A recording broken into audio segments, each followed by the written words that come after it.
जय हिंद दोस्तों, कैसे हैं आप लोग। मैं आशा करता हूँ अच्छे होंगे। आइए हम लोग थोड़ा देखते हैं।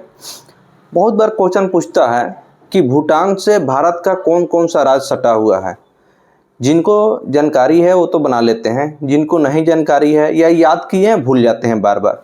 हम आप लोग को एक बहुत अच्छा ट्रिक बताएंगे जो आपका हमेशा याद भी रहेगा और थोड़ा सा मन में गुनगुना लेना है, एक दो बार हमेशा याद रहेगा। आप देखिएगा, देखिए क्या बोलता है। आप सीधे याद रखिए, एक बात मेरा ध्यान में रखिएगा, थोड़ा सोचिए।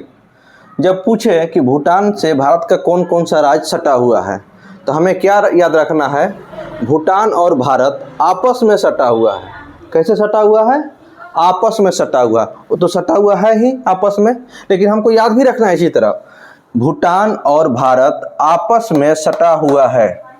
ठीक, अब देखते हैं इसका अर्थ क्या है। भूटान और भारत आपस में सटा हुआ है।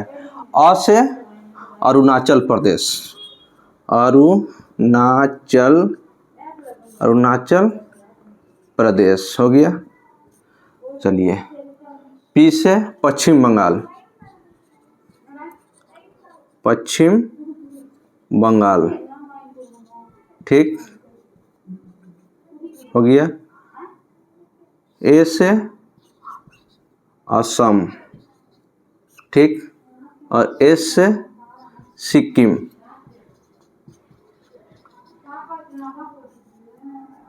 याद रहेगा?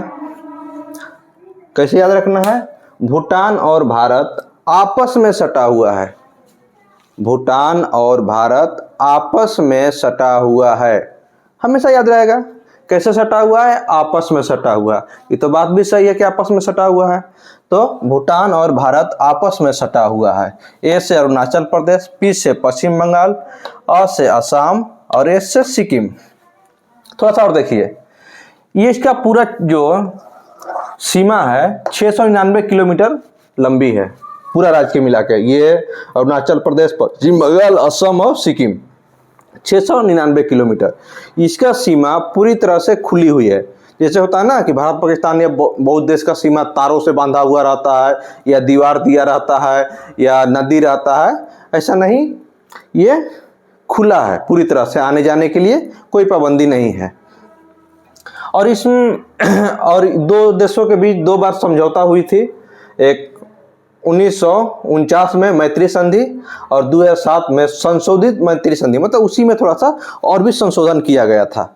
ठीक, आप लोग इसको बहुत अच्छा से याद रखिएगा। कैसे याद रखना है? भूटान और भारत आपस में सटा हुआ है। आप लोग बहुत ट्रिक याद किए होंगे, भुला जाते होंगे उल्टा पुल्टा, लेकिन कैसे याद रखना है? भूटान और भारत आपस में सटा हुआ है। ए से अरुणाचल प्रदेश, पी से पश्चिम बंगाल, ए से असम और एस से सिक्किम। जय हिंद।